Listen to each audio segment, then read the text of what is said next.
ഒന്ന്, അമ്മയുടെ വളരെ വേണ്ടപ്പെട്ട ബോയ്സ്, അതായത് സ്വാമിമാര് ഏറ്റവും അടുത്തുള്ള ശിഷ്യന്മാരുമായിട്ട് ലൈംഗിക ബന്ധത്തിൽ ഏർപ്പെടുന്നത് കണ്ടു എന്ന് പറയുന്നു. കണ്ടു. 2024 മെയ് 30 രാത്രി 12:15 മുതൽ 12:37 വരെ ഞാനും അമ്മയും തമ്മിൽ അങ്ങനെ ഓരോരാളെയും ഓരോ തലത്ത് ജോലിക്ക് കാണിച്ച് അവർക്ക് ശമ്പളം കൊടുക്കുന്നതായി ഞങ്ങളുടെ അടുത്ത് ബ്ലാങ്ക് ചെക്ക് ഒപ്പ് വാങ്ങിച്ച് ആശ്രമം തന്നെ ആ പണം എടുക്കാറാണ്. മനുഷ്യന് പണത്തിന് ഇത്രയും അത്യാഗ്രഹം ഉണ്ടാകുമോ? എന്നിട്ട് ആ പണം ഉപയോഗിച്ചിട്ട് സ്വന്തം ശിഷ്യന്മാർക്കെതിരെ കേസ് കൊടുക്കുക, അവരെ ജയിലിൽ കിടത്തുക, എന്നിട്ട് പൊട്ടിച്ചിരിക്കുക.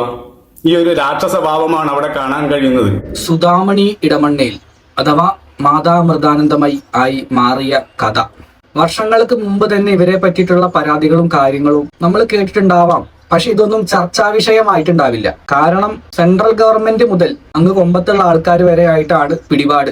അപ്പോ എങ്ങനെ പുറത്തു വരാനല്ലേ? ഇപ്പൊ റീസെന്റ് വന്ന നാരായണൻ KP എന്ന് പറഞ്ഞൊരാള്, അവിടുത്തെ മാതാമൃതാനന്ദമയുടെ ഒരു ശിഷ്യൻ, യൂട്യൂബ് ചാനലിൽ പറഞ്ഞ കുറച്ച് കാര്യങ്ങളുണ്ട്. അതിലേക്ക് വരുന്നതിന് മുമ്പേ ഞാൻ നേരത്തെ പറഞ്ഞ പോലെ ഒരു ചോദ്യം: ദൈവത്തിന് പണത്തിന്റെ ആവശ്യമുണ്ടോ? നിങ്ങൾ എന്നോട് ചോദിക്കുകയാണെങ്കിൽ ഞാൻ പറയും ഡെഫിനറ്റ്ലി പണം വേണം. വിശ്വാസികൾക്ക് പോവാനും പിന്നെ അവിടെ സെർവ് ചെയ്യുന്ന ആൾക്കാരുടെ ചെലവിനും അഥവാ അത് നടത്തിക്കൊണ്ടുപോകാനുള്ള പണം അനിവാര്യമാണ്. അതല്ലാതെ അതിന്റെ പുറത്ത് ആർഭാടം കാണിക്കാൻ ദൈവത്തിന് പണം ആവശ്യമുണ്ടോ? ഒരിക്കലും ഇല്ല. പക്ഷെ ഇവിടെ അങ്ങനെയല്ല. അമൃത ഇൻസ്റ്റിറ്റ്യൂട്ട്സ്, അമൃത ഹോസ്പിറ്റൽസ് ദൈവമല്ലേ? ദൈവത്തിനൊന്നും ഇങ്ങനെ ആക്കിയിട്ട് വേണമെങ്കിൽ എന്റെ ഭക്തർക്ക് എല്ലാവർക്കും ഞാനിതാ ഫ്രീ ആയി ഹോസ്പിറ്റൽ ഞാൻ തുടങ്ങി കൊടുത്തിരിക്കുന്നു. അവിടെ എല്ലാവർക്കും വേണമെങ്കിൽ ചികിത്സിക്കാം. പക്ഷെ അമൃത ഹോസ്പിറ്റലിലേക്ക് പോയ ആൾക്കാർക്ക് അറിയാം, തലയിറക്കുന്ന ഫീസും കാര്യങ്ങളാണ്. സെയിം ഇൻ അമൃത വിദ്യാലയം സെയിം തന്നെയാണ് അമൃത ഇൻസ്റ്റിറ്റ്യൂട്ട്സിലും. അവിടെ ഒരു LKG കുട്ടിയുടെ ഒരു ഫീസ് സ്ട്രക്ചർ ചോദിച്ചു കഴിഞ്ഞാൽ മനസ്സിലാവും. അപ്പൊ ഇതെല്ലാം പോകുന്നത് മാതാ അമൃതാനന്ദമയി എന്ന് പറയുന്ന ഒരു ആളുടെ അടുത്തേക്ക് തന്നെയാണ്. ഇപ്പൊ ദൈവത്തിന് പണം ആവശ്യമുണ്ടോ? പക്ഷെ മാതാ അമൃതാനന്ദമയിക്ക് പണത്തിന്റെ ആവശ്യമുണ്ട്.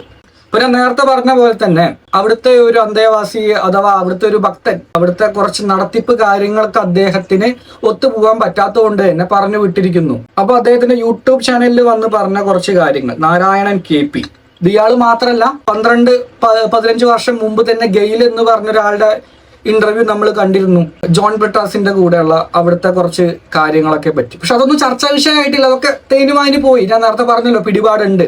അദ്ദേഹത്തിന്റെ ആ ഒരു വീഡിയോ കണ്ട ശേഷം നമുക്ക് ബാക്കി കാര്യങ്ങൾ പറയാം.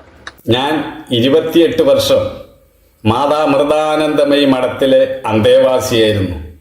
2025 ഏപ്രിൽ 1 എൻ്റേതല്ലാത്ത കാരണത്താൽ എനിക്ക് ആശ്രമം വിട്ട് പുറത്തു വരേണ്ടി വന്നു. 2024 മെയ് 30 രാത്രി 12:15 മുതൽ 12:37 വരെ ഞാനും അമ്മയുടെ ചില വാദപ്രതിവാദങ്ങൾ നടത്തിയിരുന്നു. അതിൽ ഒരു കാര്യം ഞാനിവിടെ വിശദീകരിക്കാം. അതായത് ആശ്രമത്തിലെ ബ്രഹ്മചാരിണികളുടെ മാതാപിതാക്കൾ മരിച്ചിട്ട് അവരുടെ അന്ത്യകർമ്മത്തിന് പോകുമ്പോൾ ഒരു 10,000 രൂപയെങ്കിലും കൊടുക്കണം എന്നായിരുന്നു ഞാൻ അമ്മയോട് പറഞ്ഞത്. അത് കാരണമാണ് അമ്മ രാത്രി എന്നെ ഫോൺ വിളിച്ചത്. അപ്പോൾ അമ്മ ഫോൺ വിളിച്ച് പറഞ്ഞ കാര്യം ഇതാണ്: അങ്ങനെ ബ്രഹ്മചാരികൾക്ക് ആശ്രമത്തിൽ നിന്നും പൈസ കൊടുക്കാൻ നിയമമില്ല. ഞാൻ ആരെയും നോട്ടീസ് അടിച്ച് വിളിച്ചിട്ടില്ല. ഇവിടുന്ന് പോവേണ്ടവർക്ക് പോവാം എന്നാണ് അമ്മ എന്നോട് പറഞ്ഞത്. അതിനെക്കുറിച്ച് കുറേ വാദപ്രതിവാദങ്ങൾ നടത്തിയിരുന്നു. പിന്നെ ഒരു വർഷക്കാലത്തോളം, ഏകദേശം 9-10 മാസത്തോളം എന്നെ പല രീതിയിലും പീഡിപ്പിച്ചുകൊണ്ടിരുന്നു. ഈ കാര്യങ്ങളെല്ലാം ആശ്രമത്തിലെ അന്തേവാസികൾക്ക് എല്ലാവർക്കും അറിയാവുന്നതാണ്. അങ്ങനെ 2025 മാർച്ച് 29 അമ്മ എന്നെ നേരിട്ട് വിളിച്ചു പറഞ്ഞു, നിന്നെ ഇവിടുന്ന് പറഞ്ഞു വിടുമെന്ന്. അപ്പോൾ ഞാൻ പറഞ്ഞു വിടേണ്ട ആവശ്യമില്ല, ഞാൻ പോകാമെന്ന് പറഞ്ഞു. അങ്ങനെയാണ് ഞാൻ 2025 ഏപ്രിൽ 1 ആശ്രമം വിട്ട് പുറത്തു വന്നത്. ഞാൻ ആശ്രമം വിട്ട് പുറത്തു വന്നതിൻ്റെ അടുത്ത ദിവസം എൻ്റെ പേരിൽ ഉണ്ടായിരുന്ന കാലാവധി തികയാത ഫിക്സഡ് ഡിപ്പോസിറ്റ് ബാങ്കുമായി ഒത്ത് ആശ്രമം എടുത്തു. എൻ്റെ പേരിൽ മാത്രമല്ല, അങ്ങനെ ആശ്രമത്തിലെ 600 അന്തേവാസികളുടെ പേരിൽ 300 കോടി രൂപ 1-2 ബാങ്കിലായിട്ട് ഫിക്സഡ് ഡിപ്പോസിറ്റ് ചെയ്ത് 9,000-ഓളം ഫിക്സഡ് ഡിപ്പോസിറ്റ് റെസീപ്റ്റും 6000-ഓളം ബാങ്ക് ചെക്കും ഒപ്പിട്ട് ആശ്രമത്തിന്റെ അലമാരയിൽ വെച്ചിട്ടുണ്ട്. അതുപോലെ അന്തേവാസികളുടെ പാൻ കാർഡും ആധാർ കാർഡും എല്ലാം വാങ്ങി വെച്ചിരിക്കുകയാണ്. ധർമ്മത്തെക്കുറിച്ചാണ് നമ്മൾ സംസാരിക്കുന്നത്. പക്ഷെ നമ്മൾ ചെയ്യുന്ന പ്രവൃത്തിയോ, ഒരു സാധാരണക്കാരന് വേണമെങ്കിൽ ഒരു തെറ്റ് ചെയ്യാം. അവർ അഴിമതി നടത്തിയെന്ന് വരും, ചിലപ്പോൾ ഒരു രാഷ്ട്രീയ പ്രവർത്തനം നടത്തിയെന്ന് വരാം, ഒരു ഉദ്യോഗസ്ഥന് നടത്തിയെന്ന് വരാം. പക്ഷേ ധർമ്മത്തെക്കുറിച്ച് പറയുന്നവർ, ധർമ്മം സ്ഥാപിക്കാനാണ് ഞാൻ വന്നത് എന്ന് പറയുന്നവർ ഗവൺമെന്റിനെ വെഞ്ചിക്കാൻ വേണ്ടി അങ്ങനെ ചെയ്യാൻ പാടുണ്ടോ? ഇതേ വീഡിയോ ഇട്ടിട്ട് കുറച്ച് ദിവസമായി. ഇത് വീഡിയോ ഇട്ടതിന് ശേഷം ഇതിന്റെ സത്യാവസ്ഥ എന്താണെന്ന് അന്വേഷിക്കാനടക്കം ഇഡിയോ IT അങ്ങനത്തെ എന്തെങ്കിലും ഉദ്യോഗസ്ഥന്മാര് ഇറങ്ങിയിട്ടുമില്ല, വീഡിയോ ചർച്ചാ വിഷയമായിട്ടുമില്ല. പക്ഷെ എന്തുകൊണ്ട് ഇത് ന്യൂസിലൊന്നും വരുന്നില്ല? എന്തുകൊണ്ട് ഇത് ചർച്ചാ വിഷയമാവുന്നില്ല? പണത്തിന് മീതെ പരുന്തും പറക്കില്ല എന്നുള്ളൊരു സംഭവം ഉണ്ടല്ലോ. പക്ഷെ ഇതിനെതിരെ ഒരു അന്വേഷണം എന്തായാലും വരണം, വന്നേ പറ്റൂ. അല്ലെങ്കിൽ ഇപ്പോ ഇത് പറയാൻ കാണിച്ച ഇദ്ദേഹത്തിന്റെ ഒരു ധൈര്യം അത് എല്ലാവർക്കും ഉണ്ടായിക്കോളണമെന്നില്ല. ഈ പണം ഫിക്സഡ് ഡിപ്പോസിറ്റ് എടുത്തതിനെതിരെ മുഖ്യമന്ത്രിക്ക് പരാതി കൊടുത്തിരുന്നു, SP-ക്ക് കൊടുത്തിരുന്നു, മനുഷ്യാവകാശ കമ്മീഷനും കൊടുത്തിരുന്നു. എന്റെ മൊഴി കരുനാഗപ്പള്ളി പോലീസ് സ്റ്റേഷനിൽ രേഖപ്പെടുത്തിയുമിരുന്നു. പക്ഷേ FIR ഒന്നും ഇട്ടിട്ടില്ല.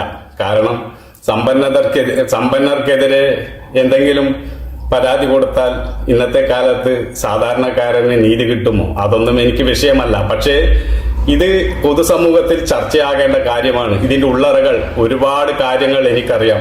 അതെല്ലാം ലോകം ചർച്ച ചെയ്യേണ്ടി വരും. എനിക്ക് ആളോട് പറയാനുള്ളത്, ഇത് പറയുന്ന കാര്യങ്ങൾ എന്തെങ്കിലും നിങ്ങളുടെ കയ്യിൽ പ്രൂഫോ കാര്യങ്ങളോ ഉണ്ടെങ്കിൽ അത് വെക്കുക. നിങ്ങൾ FIR കൊടുത്ത, അതായത് പോലീസ് സ്റ്റേഷനിൽ പോയിട്ട് പറഞ്ഞിട്ടുണ്ടെങ്കിൽ ജസ്റ്റ് ഒരു റെക്കോർഡ് ചെയ്താൽ മതിയല്ലോ നിങ്ങളുടെ സംഭാഷണം.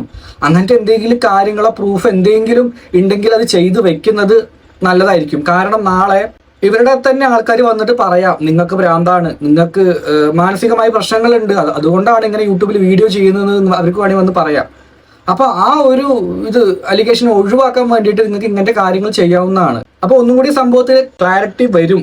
കുറച്ച് നേരത്തെ ഒരാൾ ഫേസ്ബുക്കിൽ ഒരു പോസ്റ്റ് ഇട്ടിട്ട് കണ്ടു. അത് കണ്ടതുകൊണ്ടാണ് ഞാൻ ഈ വീഡിയോ ചെയ്യേണ്ടി വന്നത്.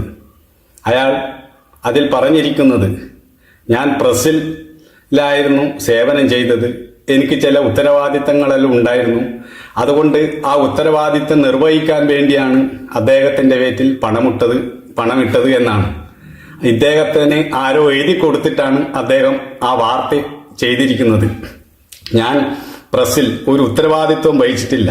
പ്രസ്സിലാണ് ഞാൻ 24 വർഷം സേവനം ചെയ്തത്. പക്ഷേ പണം കൈകാര്യം ചെയ്യുന്ന കാര്യമോ ബാങ്കുമായിട്ട് ബന്ധപ്പെട്ട ഒരു കാര്യവും ഞാൻ ചെയ്തിട്ടില്ല.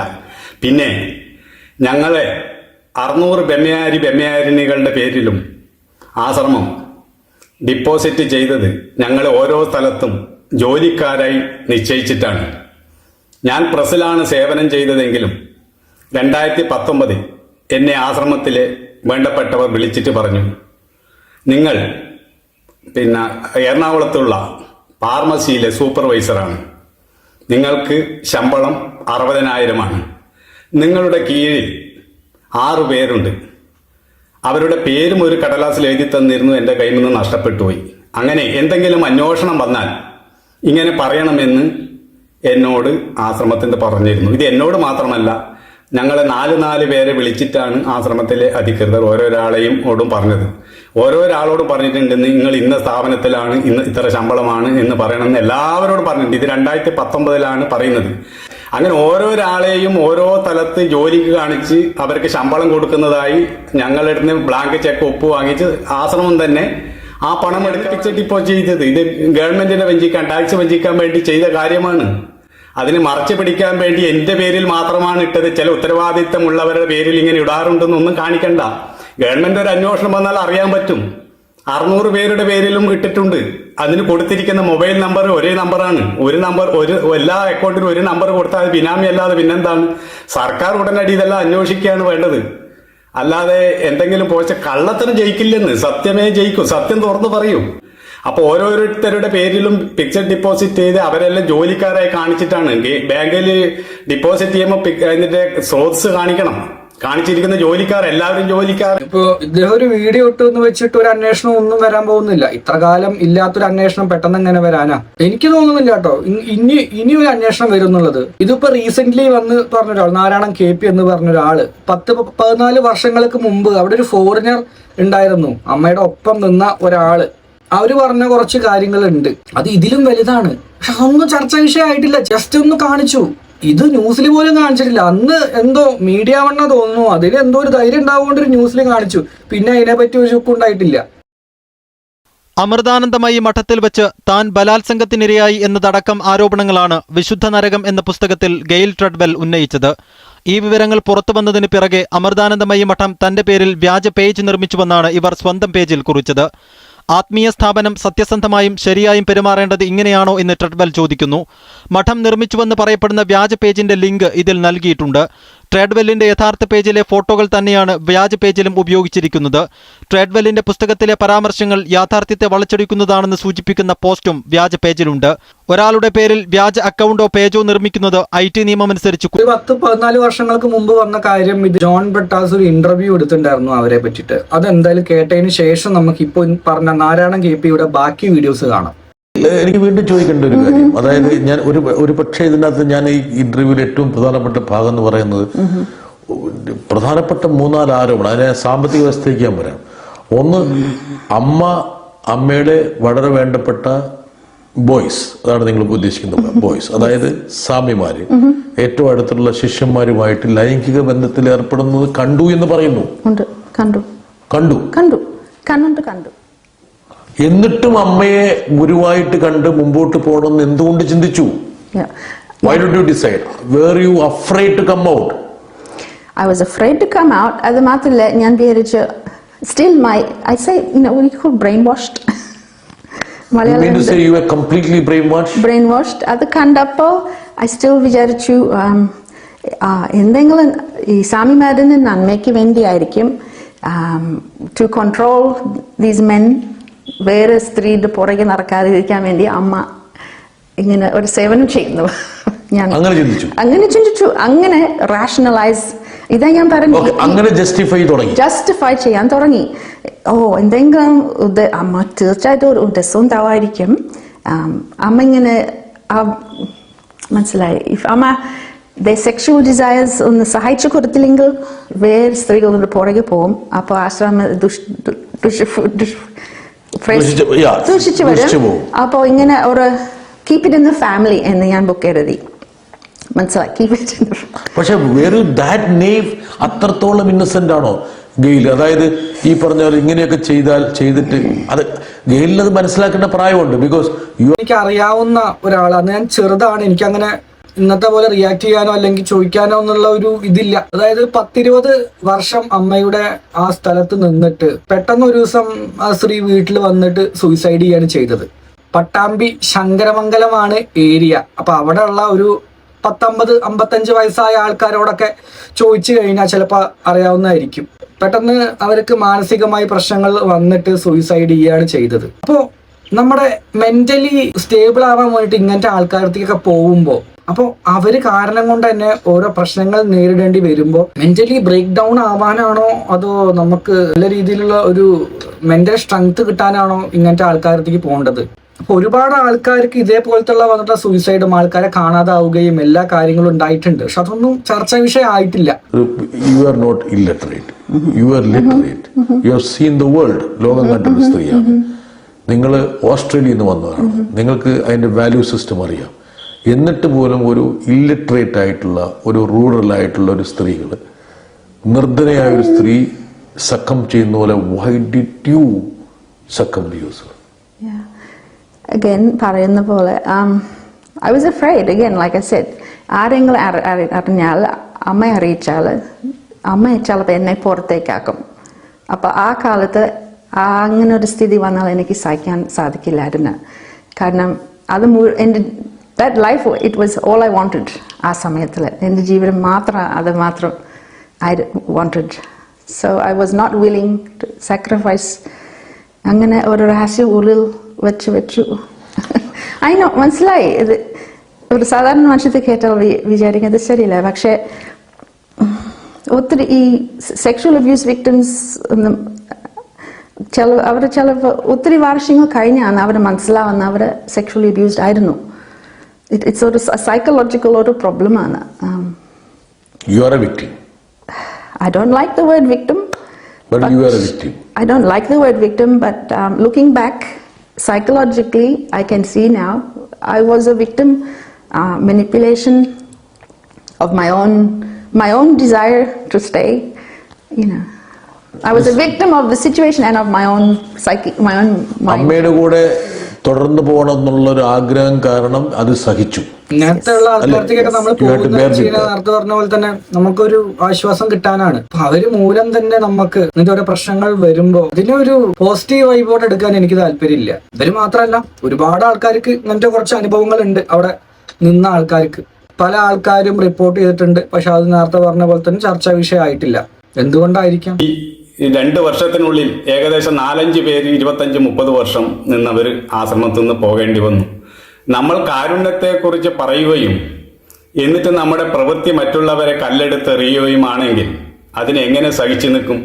കേരളത്തിൽ കുറച്ച് വർഷം മുമ്പ് എല്ലാ ഹോസ്പിറ്റലുകളിലും നഴ്സിംഗ് സമരമുണ്ടായിരുന്നു. അപ്പോൾ 2 നഴ്സിംഗ് സമരക്കാരുടെ കാലടിച്ച് പൊട്ടിച്ച സംഭവം ഒരു കാരുണ്യ പ്രസ്ഥാനത്തിൽ മാത്രമാണ്. മറ്റൊരു സ്ഥലത്തും ഉണ്ടായിട്ടില്ല. ശമ്പളത്തിന് വേണ്ടിയാണ് എല്ലാവരും സമരം ചെയ്യുന്നത്. പക്ഷെ കാലടിച്ച് പൊട്ടിച്ചത് സോഷ്യൽ മീഡിയയിലൊക്കെ വാർത്ത വന്ന കാര്യമാണ്. അവരെ പണം കൊടുത്ത് കേസിൽ നിന്ന് രക്ഷിച്ച് അതിലൊരാൾ ഇപ്പോഴും അവിടെ പുറത്തുവിടാതെ സംരക്ഷിച്ച് നിർത്തുന്നുണ്ട്. ഇതെല്ലാം പറയുമ്പോൾ ഇയാള് കള്ളസ്വാമിയാണ്, ഇയാള് അവിടുന്ന് പൈസ കട്ടിട്ട് പോയതാണ്, അല്ലെ ഇയാൾക്ക് പൈസ കിട്ടാതെ കൊണ്ട് പോയതാണ്, ഇങ്ങനെയൊക്കെ പറഞ്ഞ ആളുകൾ കമന്റ് ഇടും. അത് തെറ്റൊന്നുമില്ല, ആളുകൾ എല്ലാം പ്രതികരിക്കും. പക്ഷെ യാഥാർത്ഥ്യം, ഇതിന്റെ ഉള്ളിൽ നിൽക്കുന്നവർക്ക് ഈ യാഥാർത്ഥ്യം അവിടെ എന്ത് നടക്കുന്നു എന്നറിയില്ലു. മനുഷ്യന് പണത്തിന് ഇത്രയും അത്യാഗ്രഹം ഉണ്ടാകുമോ? എന്നിട്ട് ആ പണം ഉപയോഗിച്ചിട്ട് സ്വന്തം ശിഷ്യന്മാർക്കെതിരെ കേസ് കൊടുക്കുക, അവരെ ജയിലിൽ കിടത്തുക, എന്നിട്ട് പൊട്ടിച്ചിരിക്കുക. ഈ ഒരു രാക്ഷസ ഭാവമാണ് അവിടെ കാണാൻ. പേര് കേസ് കൊടുത്തിട്ടുണ്ട്. കാരണം പണവും സ്വാധീനം പറയുന്നതിന് മുമ്പ് തന്നെ FIR ഇടാൻ തയ്യാറാവും. ഞാനൊരു പരാതി രേഖാമൂലം കൊടുത്തു, മൊഴിയും കൊടുത്തു, എന്നിട്ട് എന്റെ പരാതിയിൽ FIR ഇടാൻ തയ്യാറായിട്ടില്ല. ഇങ്ങനെ ഒന്നല്ല, പറഞ്ഞാൽ തീരാതെ കാര്യങ്ങളുണ്ട്.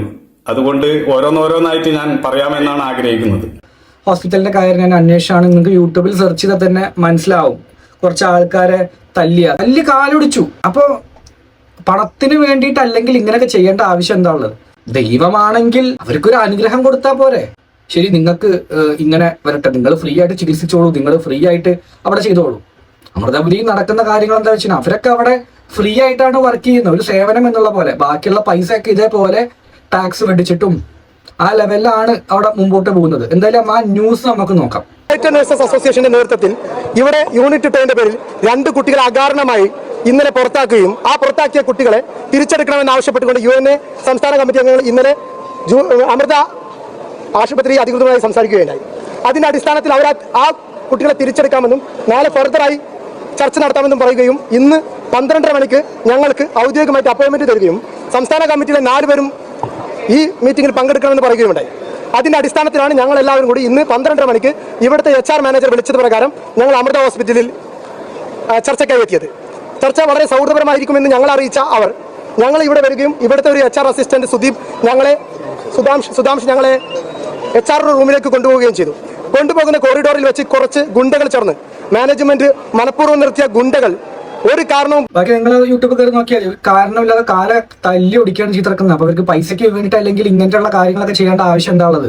പക്കാ ബിസിനസ് എന്നുള്ള ലെവലിൽ എനിക്ക് പറയാൻ പറ്റുള്ളൂ. ഇവരൊക്കെ പോയിട്ട് കുമ്പിടുന്ന കുറച്ച് ആൾക്കാരുണ്ടല്ലോ, ബാക്കിയൊക്കെ നിങ്ങളുടെ തലയിലെഴുത്ത്. അമ്മയ്ക്ക് ഹാർമോണിയം വായിച്ച ഒരു ബ്രഹ്മചാരി കഴിഞ്ഞ വർഷം ആശ്രമം വിട്ടുപോയി. അയാൾ ആശ്രമം വിട്ടു പോയപ്പോൾ പണം അപഹരിച്ചാണ് പോയതെന്ന് പറഞ്ഞ് അയാളുടെ പേരിൽ കള്ളക്കേസിട്ട് FIR ഇട്ടു. അതുപോലെ തന്നെ 30 വർഷം ആശ്രമത്തിൽ നിന്നിട്ടുള്ള ഒരു സന്യാസിനി, അവർ കഴിഞ്ഞ വർഷം ആശ്രമം വിട്ടുപോയി. അവർ 10 വർഷം സ്കൂളിൻ്റെ പ്രിൻസിപ്പാളായിരുന്നു. അവർ പണം അപഹരിച്ചു എന്ന് പറഞ്ഞ് 90 ദിവസം അവരെ ജയിലിൽ കിടത്തി. ഇങ്ങനെ അധികാരവും പദവിയും ഉപയോഗിച്ച് തൻ്റെ ശിഷ്യന്മാരെ ജയിലിൽ കിടത്തിയിട്ടുള്ള ഒരു മഹാത്മാവിനെയും നമ്മുടെ ഭാരത ചരിത്രത്തിൽ കാണാൻ കഴിയുകയില്ല. 30 വർഷം തൻ്റെ ശിക്ഷണത്തിൽ നിർത്തിയിട്ടും അവർക്ക് പണം അപഹരിക്കാനാണ് തോന്നിയിട്ടുള്ളെങ്കിൽ തൻ്റെ ശിക്ഷണം അവർക്ക് ഉപകാരപ്പെട്ടില്ല എന്നല്ലേ മനസ്സിലാക്കേണ്ടത്? സ്വന്തം ശിഷ്യന്മാരെ പോലും രക്ഷിക്കാൻ കഴിയാത്ത ഒരാൾക്ക് എങ്ങനെ ലോകത്തിന് സമാധാനം പകരാൻ കഴിയും? ഇവരൊക്കെ എല്ലാം സമർപ്പിച്ചിട്ട് അമ്മയുടെ അടുത്ത് വന്നതാണ്. ഇനി അഥവാ എന്തെങ്കിലും അപാകത അവർക്ക് പറ്റിയിട്ടുണ്ടെങ്കിൽ അത് മറക്കാനും പൊറുക്കാനുമല്ലേ കഴിയേണ്ടത്? ക്ഷമയാണ് ഈ ലോകത്തിലെ ഏറ്റവും വലിയ സമ്പത്തെന്നും ക്ഷമയില്ലാത്തവനാണ് ഈ ലോകത്തിലെ ഏറ്റവും വലിയ ദരിദ്രനെന്നും അമ്മയുടെ ബുക്കിൽ പറഞ്ഞിട്ടുണ്ട്. അതുപോലെ തന്നെ അമ്മയുടെ ബുക്കിൽ പറഞ്ഞിട്ടുള്ള ഒരു കാര്യമാണ്, പെർഫ്യൂം ഫാക്ടറിയിൽ പോയാൽ അതിൻ്റെ സ്മെല്ലായിരിക്കും ഒരാൾക്കുണ്ടാവുക. കൽക്കരി ഫാക്ടറിയിൽ പോയാൽ അയാളുടെ ദേഹമാകെ കരിപുരളും. അമ്മയ്ക്ക് 25 വർഷം ഹാർമോണിയം വായിച്ച ഒരാൾക്ക് പണം അപഹരിക്കാനുള്ള മനസ്സാണ് വന്നിട്ടുണ്ടെങ്കിൽ അത് സംസർഗം കൊണ്ട് വന്നതല്ലേ, മറ്റെന്താണ് ഇതിന്? ഇതേപോലത്തുള്ള ആൾ ദൈവങ്ങളുടെ അടുത്തേക്ക് പോയിട്ട് അവനവന്റെ കാര്യം തന്നെ നശിപ്പിക്കുന്ന, അവനവന്റെ മെന്റൽ സ്റ്റെബിലിറ്റി കൂടി നശിപ്പിക്കുന്ന നിങ്ങളൊരു മനുഷ്യനല്ലേ? അവിടെ പോയിട്ടുണ്ടെങ്കിൽ അവിടുത്തെ കാര്യങ്ങളൊക്കെ ഒന്ന് നോട്ടീസ് ചെയ്തിട്ട് അവനവൻ തന്നെ ഒരു തീരുമാനം എടുക്കാലോ. മനുഷ്യനല്ലേ? മനുഷ്യന്റെ ഓരോ വികാരങ്ങളും എല്ലാ കാര്യങ്ങളും പുറത്തോട്ട് വരും. അത് ഇന്നല്ലെങ്കിൽ നാളെ തെളിയും ചെയ്യും. പക്ഷെ പിടിപാടുള്ളിടത്തോളം കാലം അവർ ഇതേപോലെ തന്നെ ഒന്നിനും പിടികൊടുക്കാതെ നിൽക്കും. ഈ യൂട്യൂബ് ചാനൽ വന്നിട്ട് ഇപ്പൊ പറഞ്ഞ ആൾക്കാരുടെ ആ ആളുടെ അവസ്ഥ എന്താവുമെന്ന് നമുക്കിനി പറയാൻ പറ്റില്ല. ചിലപ്പോൾ നാളെ അദ്ദേഹത്തിന് എന്തെങ്കിലും വന്നുകൂടാന്നില്ല. അപ്പൊ എന്റെ ഈ വീഡിയോ കൊണ്ട് വിശ്വാസികളുടെ വിശ്വാസം നഷ്ടപ്പെടുത്താനല്ല, ഇങ്ങനത്തെ കുറച്ച് കാര്യങ്ങളുണ്ട്. നിങ്ങൾ സ്വന്തം ബുദ്ധിയോടെ ചിന്തിച്ച് മനസ്സിലാക്കുക. ആൾ ദൈവങ്ങളുടെ അടുത്തൊക്കെ പോകുമ്പോൾ ഇതേപോലത്തുള്ള കാര്യങ്ങളും അവരും മനുഷ്യരാണെന്നുള്ള കാര്യം മനസ്സിലാക്കുക ആദ്യം. ഇതേപോലുള്ള ദൈവങ്ങൾ കാരണം ഇനി ഒരു കുടുംബവും തകരാതെയും വിഷമിക്കാതെ ഇരിക്കട്ടെ. അപ്പൊ ഇനി വരുന്നതിൽ അപ്ഡേറ്റ്സും കാര്യങ്ങളൊക്കെ ഉണ്ടെങ്കിൽ നമുക്ക് തീർച്ചയായിട്ടും വീഡിയോ ചെയ്യാം.